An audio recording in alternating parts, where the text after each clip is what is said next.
As I said, obviously you signed up for this with Inspired Instruction. We host monthly webinars on timely topics and practices for educators and administrators. My name is Michele Regan.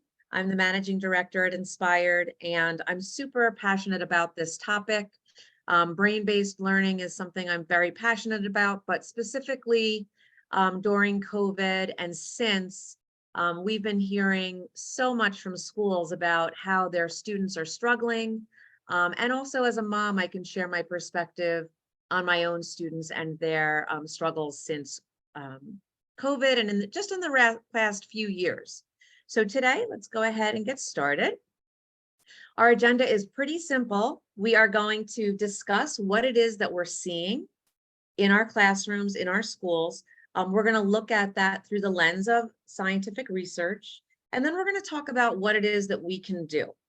Okay, and I know as educators and administrators, we're super frustrated when we see that our students aren't progressing, or there's, behavioral issues and social issues. So we want to dive into what can we do.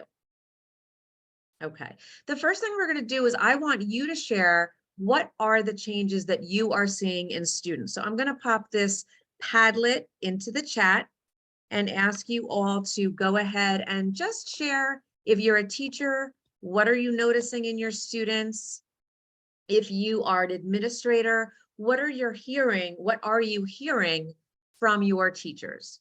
Okay, so I just dropped the link in the chat for the Padlet. I'm going to open that.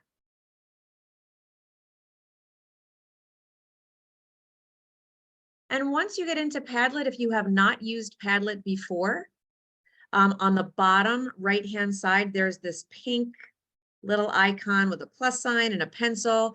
You're going to just click on that and a little post-it will pop up for you to start responding. Okay. So we will give people a couple of moments to share what they're seeing in regards to changes in student behavior, student performance, or as administrators, what are you seeing? I'm sorry, what are you hearing?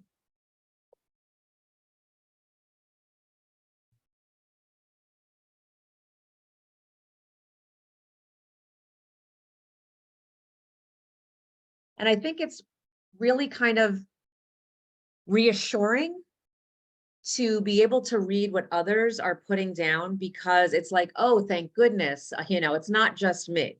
This is something that's pretty widespread.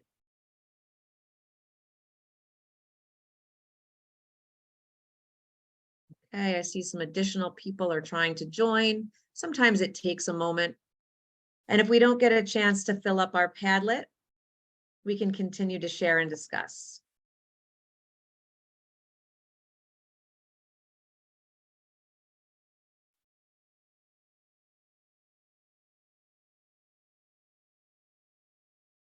Okay. So take a minute to read your peers' responses.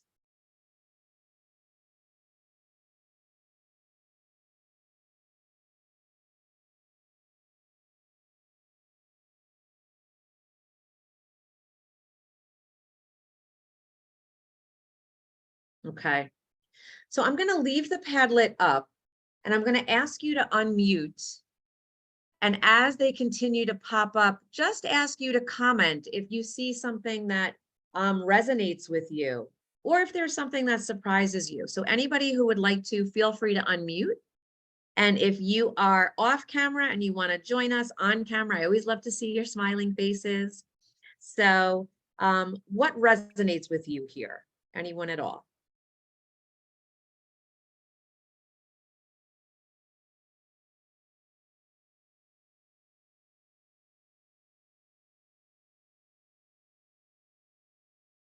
I'm going to throw one out there. Obviously, we see a thread here, a common thread of lack of engagement and disinterest and motivation. So I see that in a couple of places. Okay, it's what we're hearing everywhere we go. The other piece I really want to highlight, and again, please feel free to share, is this lack of empathy, where whoever wrote this one chose to use the word desensitized from social interactions. That's a very interesting way to put it. And I think when we get to the piece about digital devices, we'll be able to comment more on that. But a couple of things here resonate in terms of the social aspects and the mental health aspects. So we see a lack of empathy. We see here noted crazy behavior. We see here noted anxiety. Okay, so we're seeing this hit kids in a couple of different ways, and we want to dive into what's really going on. Okay, and someone just added to chat, so glad to see we're not all alone. It's definitely reassuring to see other people's responses. So thank you for sharing, and please know that this webinar, we want you to share, so feel free to unmute at any time. Okay, so with that in mind, let's move forward with the research, keeping in mind what we just heard. Okay, whoops, wrong button. Okay, what we're hearing when we go into schools is that kids are having challenges just doing school. So one of you added to the Padlet the idea that these are things that they should have known in earlier grades. And that could be like the Padlet response, the vocabulary, it could be the routines, it could be how to engage with my peers. Okay, here are a list of the things that we're hearing and we are seeing when we're in schools. I'm going to give you a moment to read these.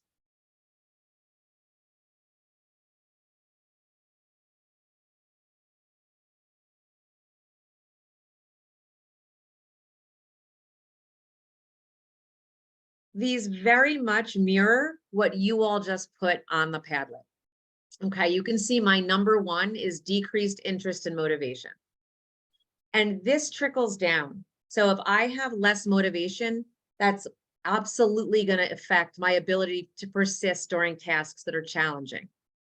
It's going to mean I'm less likely to be engaged enough to actually recall the material after I've sat through the lesson. Okay. This idea of behavioral conflicts and anxiety and lack of collaboration and participation.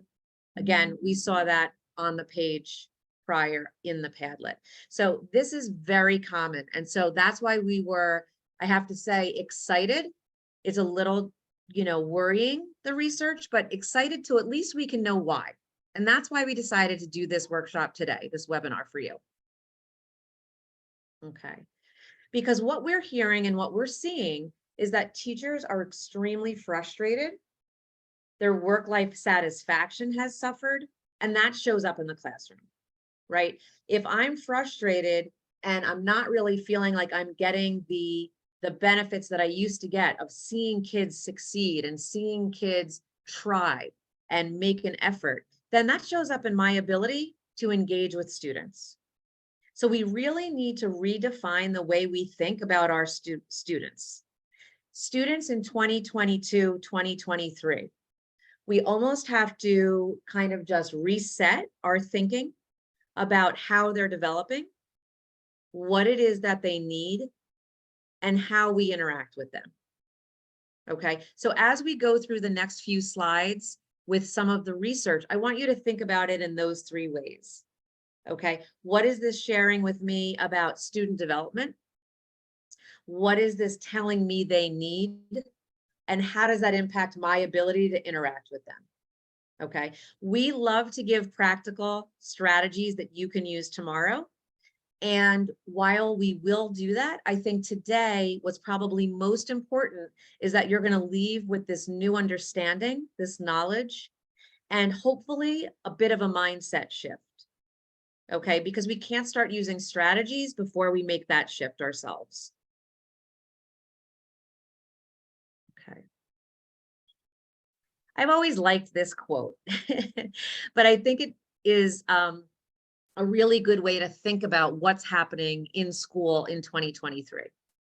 As teachers, as administrators, we cannot keep doing the same thing over and over again if our students have changed. We're just going to get to a point where we feel like we're going insane. And quite frankly, I've been hearing similar things from teachers. And I think some of our consultants and directors are here today and they are nodding their heads because they're hearing the same thing. Okay. So let's dive into the research. So there's going to be 3 components of research that I'm going to share with you today. The first one is on the effects of digital devices. And I'm going to go ahead and share some key points, but I'm also going to share a video of somebody who's studied this for 20 years. She has studied differences in generations of teens and students, and she honed in on the difference that started to happen when digital devices came on the scene. So I'm going to share with you a short clip, a 3-minute clip of her research. Okay, so let's go ahead and take a look at this clip, and I'd love to hear from you afterwards about what jumped out at you as being surprising or, even quite frankly, reaffirming what you know about students today. And I'm going to ask Christina if you can just share with me that you can hear the sound. Give me a thumbs up once it starts. You got it.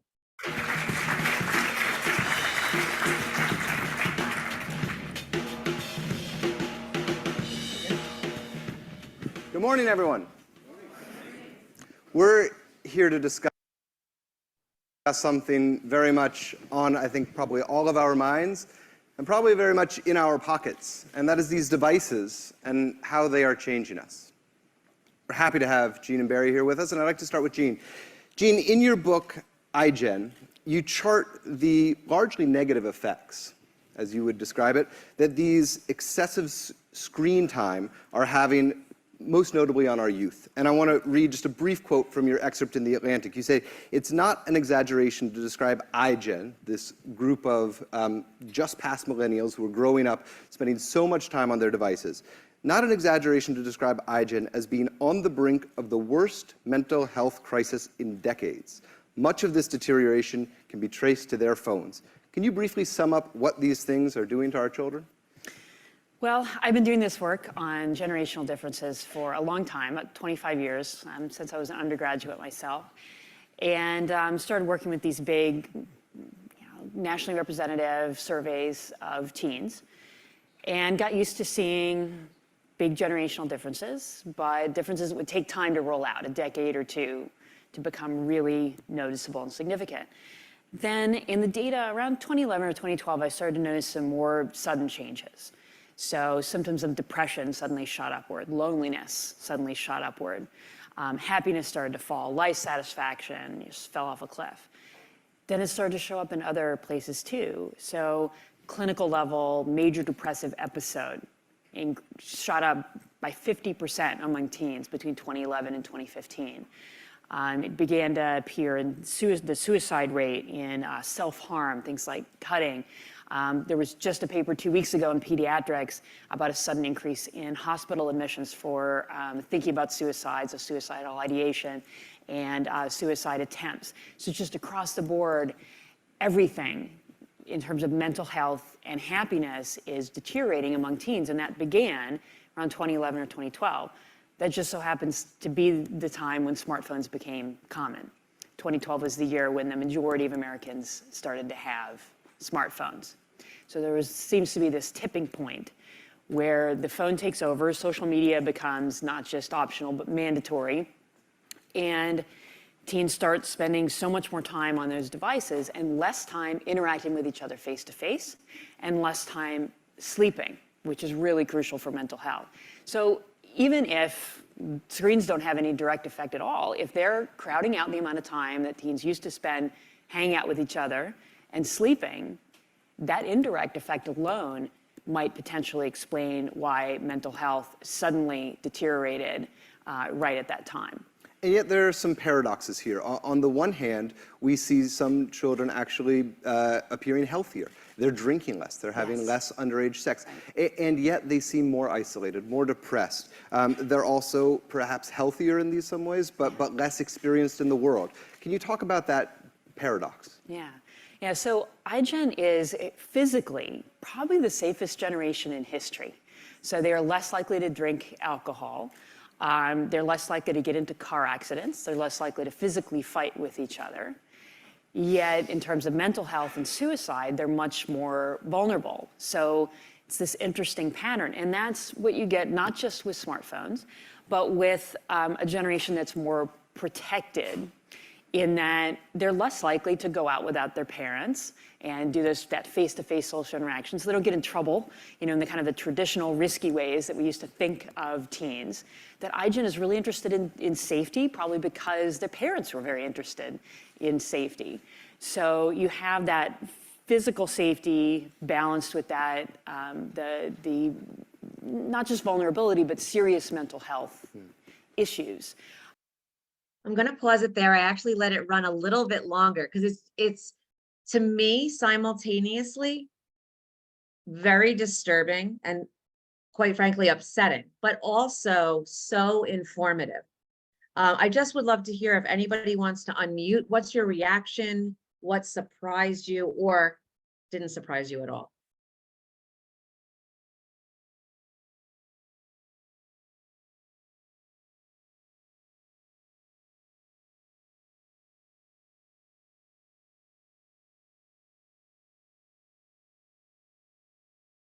Okay. Well, as you think through what you're seeing, what you're hearing as we move forward, please don't hesitate to share. What jumped out to me was this idea, and she goes on to explain this further, that it's not just the time being engaged with the digital device, but it's the time away from what kids were used to doing.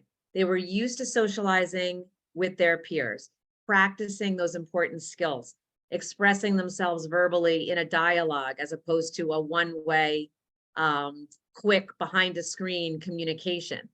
Also, she goes on to share that students in this generation are not doing things like getting jobs, getting their license. Fewer kids are getting their license. So it's very interesting how it's just created a more insular and isolated group of teenagers.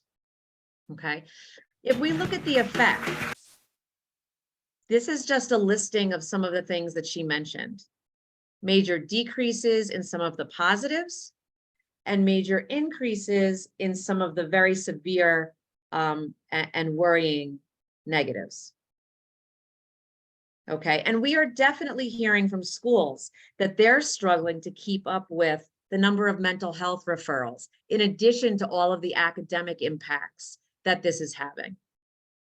Okay, so we want to now combine that. We want to keep that information that we just got over here, and we want to think about that now as we think about what happened during the pandemic, because these three areas are all going to sort of coalesce and impact our students in 2023. Okay, if you take a look at this quote, this is a research study about the impact of the pandemic on students' mental health specifically. And what they come to find out was it wasn't just an impact on mental health, it was an impact on physical brain structures and development. Okay, so if we look at this image, we know that there are certain parts of the brain that handle certain things. Okay, so the hippocampus and the amygdala, two parts of the brain in that image, impact memory and emotion.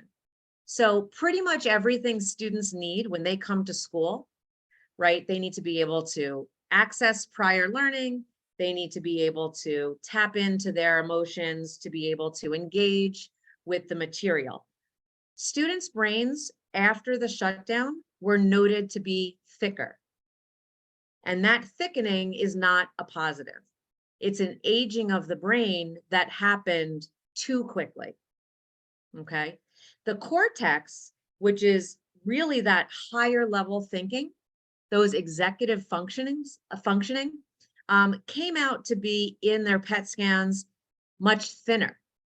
And again, that thinning demonstrates an aging or a deterioration that should have happened in a much slower progression. Okay, so take a look at this finding.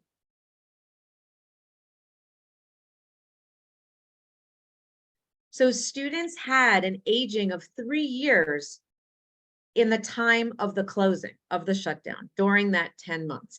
And this is reminiscent of students who go through severe neglect, trauma, dysfunction.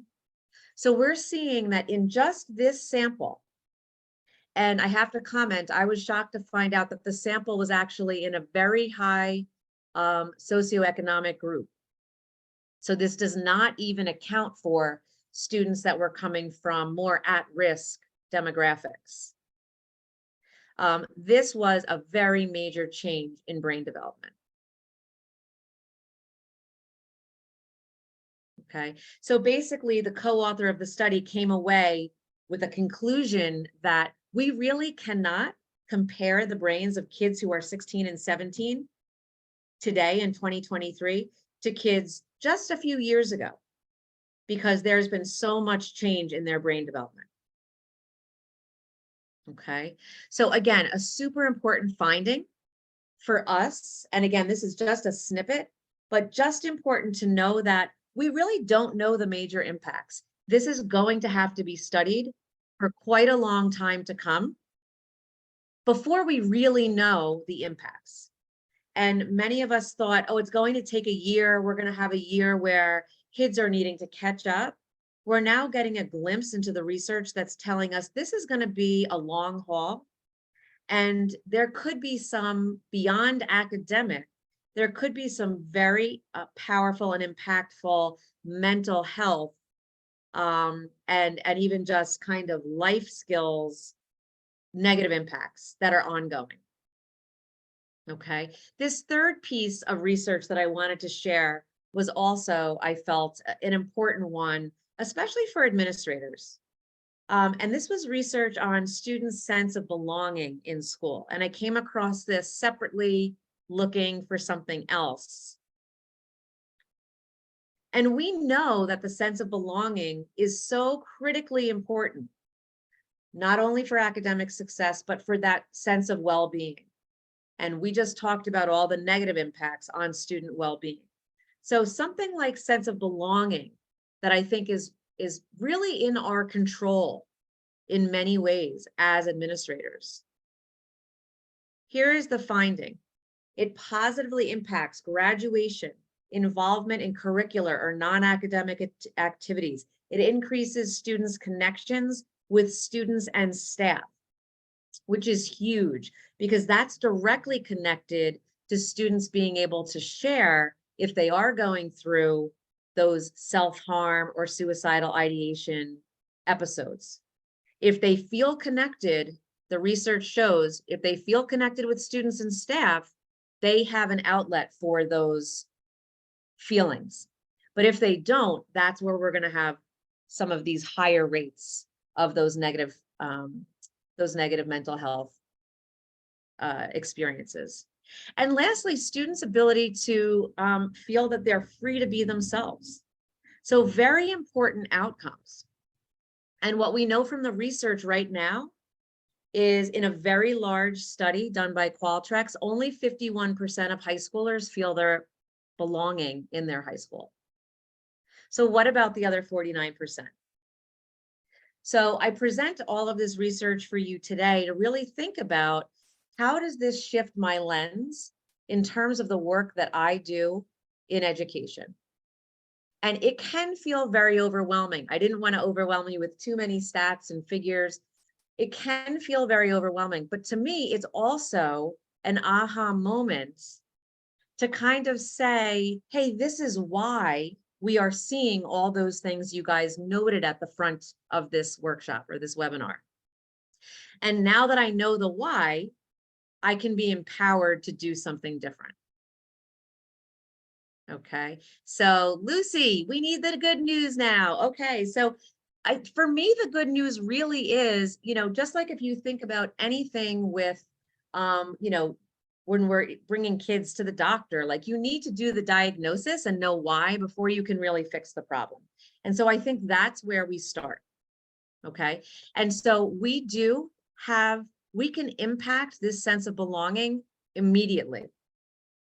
So let's talk about some of the things that we can do. What are some of the implications? And I start first with, before we can help students reset their mindset and rebuild some of those doing school behaviors, we have to first start with our own mindset.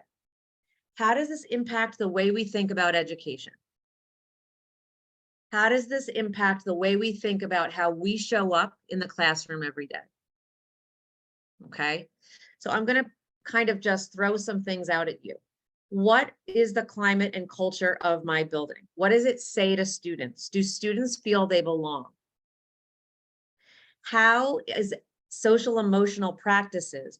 How are those pieces integrated throughout our day? So no matter what your role is, when you leave today, one of the first things you can do is just try to take a step back and look at those two things.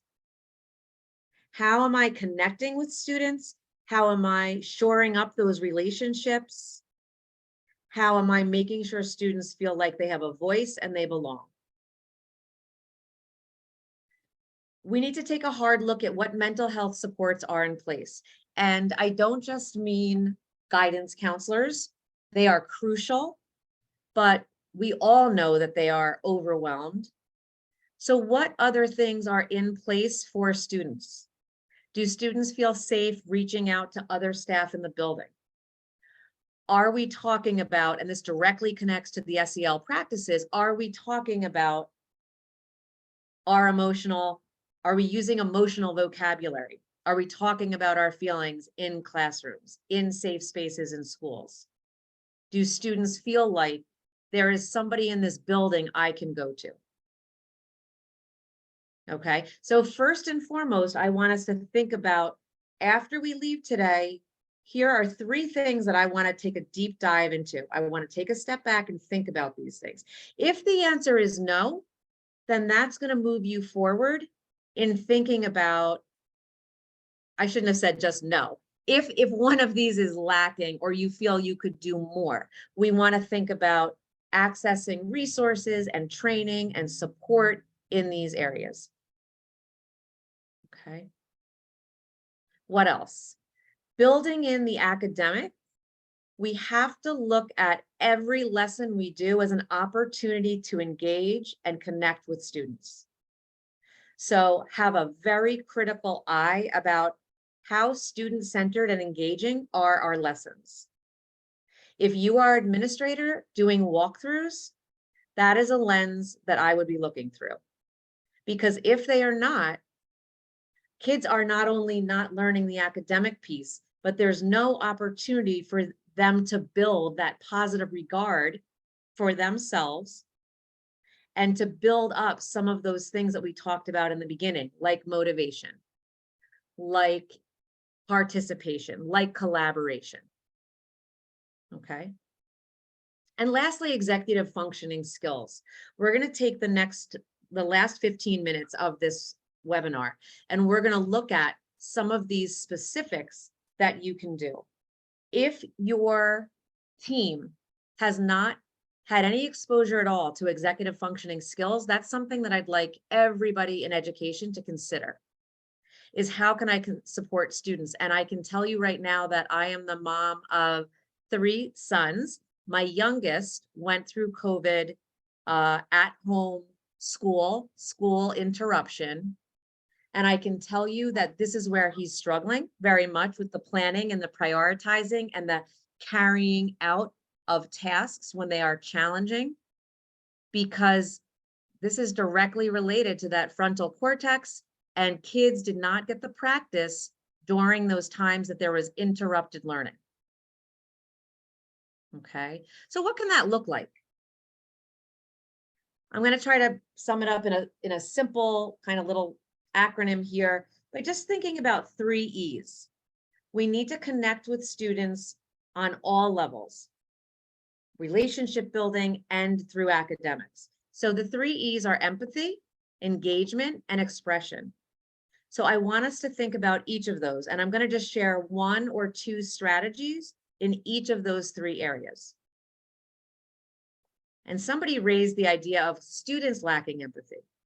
So we can absolutely build empathy for students, but we're going to have to model it first as educators. Okay. The idea with this building of empathy is it happens slow and over time. You cannot do a lesson on empathy. Okay. What we're really looking to do here is have opportunities to engage with all students even that quiet student in the back, or even that student that's a newcomer who doesn't speak English well. And so these are some specific ways that you can do it. So you can see this was a resource that was created by one of our developers where each day of the week, you're engaging in a short, either verbal or written opportunity for kids to think about themselves and how they're feeling and others. And ultimately, over time, this will build empathy in your students.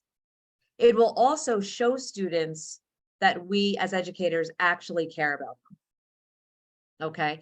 And if they seem like they're not motivated or they're not engaged, it's likely because of all of the research that we just shared, but the fact that they lacked those connections for like a 2-year period.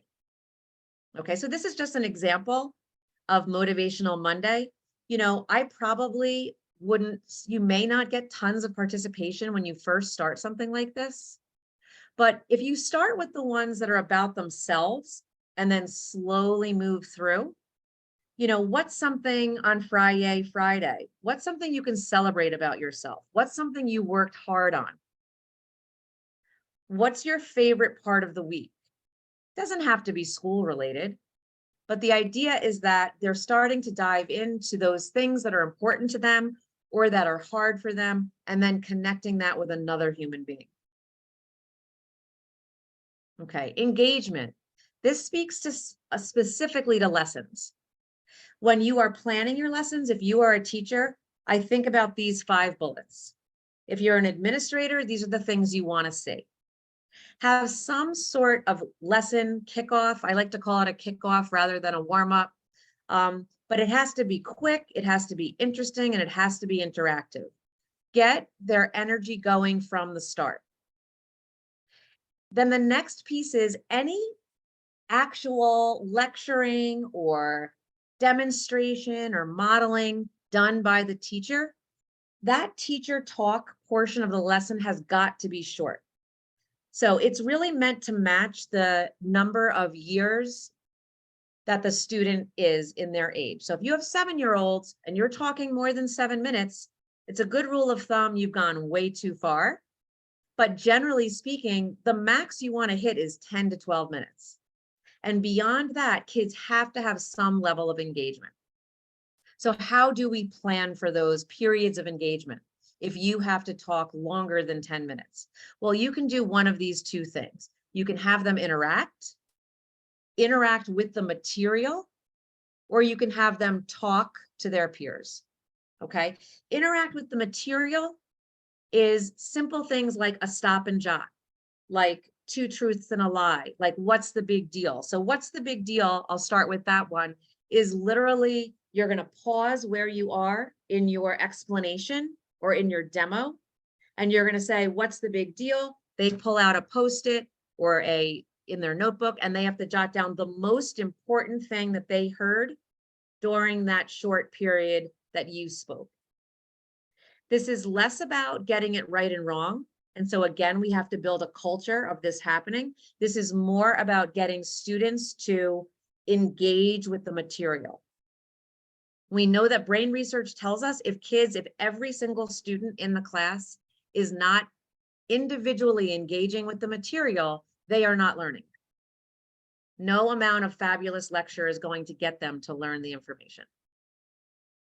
Okay, so my rule of thumb is usually at least 3 per lesson, because you figure if you have a 40-minute period, every 10 minutes, they should be doing some interaction with the material. This next piece about let them talk, everybody I know knows what a think, pair, share is. Think of other creative ways and provide multiple opportunities for them to discuss or share with their peers.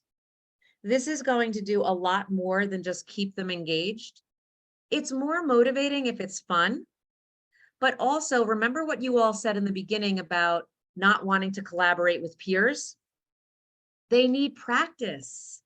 They're not going to want to take a risk with peers if they do it every 3rd week, right? So this needs to be something that happens daily. And it could be as simple as agree or disagree. Stand up if you agree, stay seated if you disagree, now turn and talk, or 2 people that are standing, go find 2 people that are sitting. and talk to them for 2 minutes. Okay. These are not just engagement strategies like let's make it fun. I did say fun, but we also know that every time you engage with the material, especially if you talk about it with someone else, that's the idea of like teaching it to someone else. It's a rehearsal. It's a rehearsal of the information. Okay, and lastly, I'm going to put in there move it, because I'm sure all of you are feeling like, hey, this lady just said every 10 minutes do something engaging, and she's been talking for 40 minutes, right? So what do we want to do? We want to get them up and moving.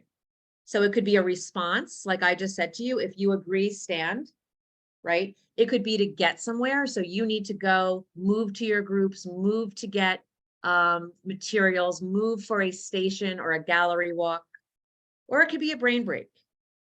And middle schoolers and high schoolers need it just as much as elementary schoolers. Okay, that's your second E. Third E, and this is probably for me one of the most important, is expression. How are we getting students to find their voice and to attach that to their learning? Okay, I'm going to pop up a few things here. They're all equally important. They're all great strategies. But if I just picked a couple, I would say that probably the strengths-based approach is one of the most critical. People said earlier in the Padlet that they don't want to persist during tasks, that they're having crazy behavior and they don't seem motivated. I want to make it my mission to comment on something positive about every student in my classroom. I also want to understand what their strengths are and build that into my lessons. So if I have a kid that's like me, didn't love math, but they absolutely loved anything visual or hands-on, then I want to incorporate sketch notes, or I want to incorporate using some kinds of hands-on tools. I want to take their strengths, what it is that I know that they're good at or at least interested in, and match that with everything, or at least as many things as I can, so that they will start to persist through some of those difficult tasks. Okay. And so you will start to see kids, especially if they're asked, what do you like? What do you like to spend time on? What do you think you're good at? What would your friends say you're good at? Right. And you start to incorporate those things, you're going to start to see kids build back up that motivation, that willingness to participate. Okay. Many of these talk about actual expression. So I want to help kids build their emotional vocabulary. I want to model how I am feeling as the teacher, that I'm frustrated, that I'm overwhelmed, that I'm feeling hopeful, optimistic. Okay. And then if I give kids the opportunity, I want to actually listen. Okay.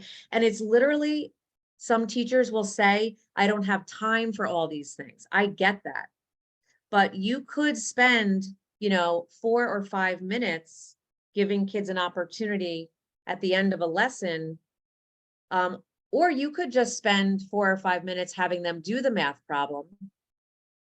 But if the end result is them going to be giving up on a math problem, then we probably made the wrong choice. Okay. I encourage all teachers, no matter what you teach, to engage in journaling. And journaling does not have to be about a character or about a specific topic. It could be, and likely this is going to connect really nicely to my next and last slide, to executive functioning. Journal about what you're doing in school. Is it hard? Is it challenging? Do you like it? What helps you? So it's like a metacognitive kind of thinking journal. Okay. Any subject matter can engage in this. And talking about the fourth E, executive functioning, we know how critical this is. And again, I highly encourage anybody who has not had training in this area. It's really super important. Just this is your takeaway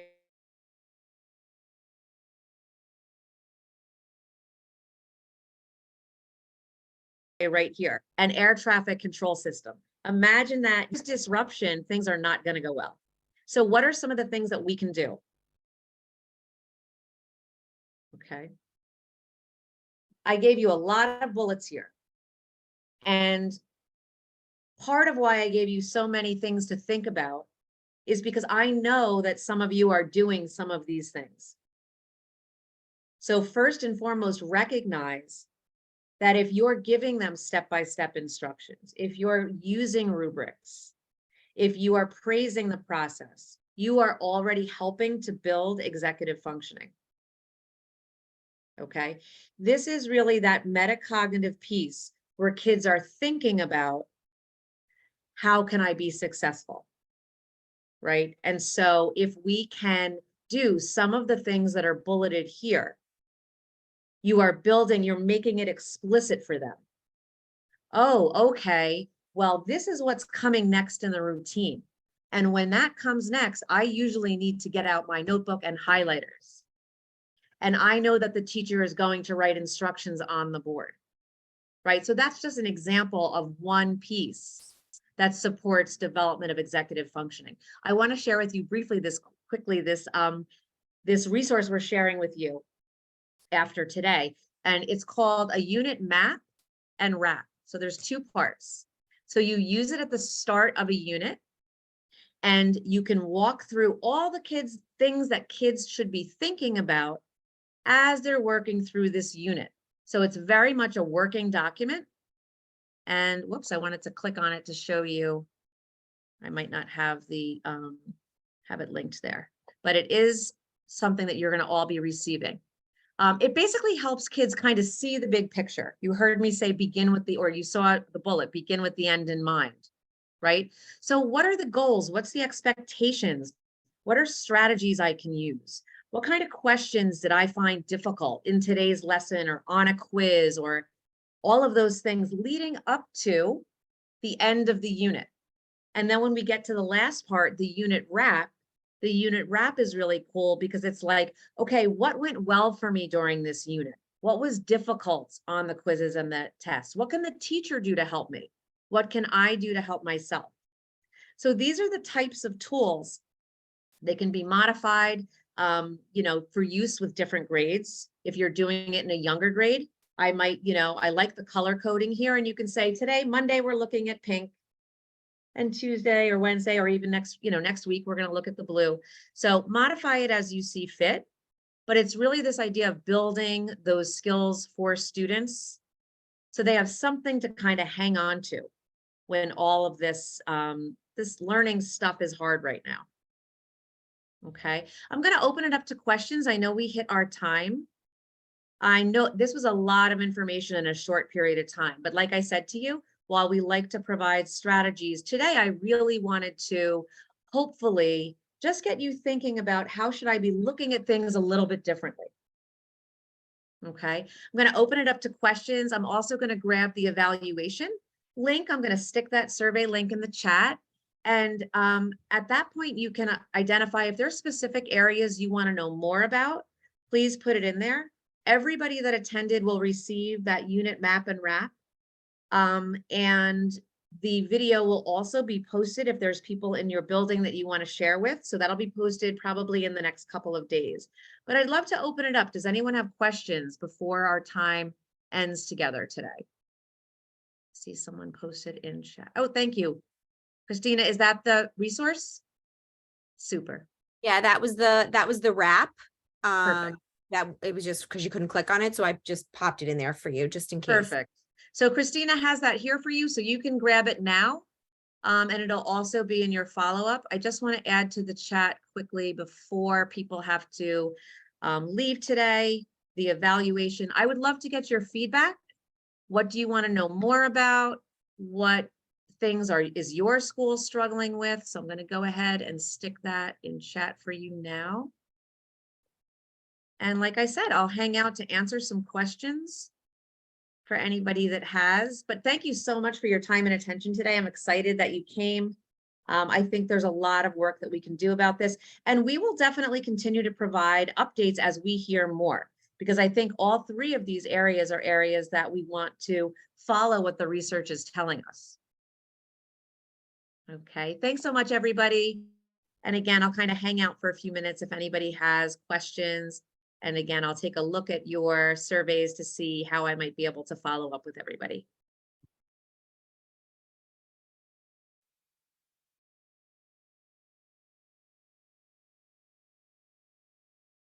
Thanks, Christina and Faye. Thanks so much, Michelle. Appreciate it. Thank Okay. you. Alrighty, take care.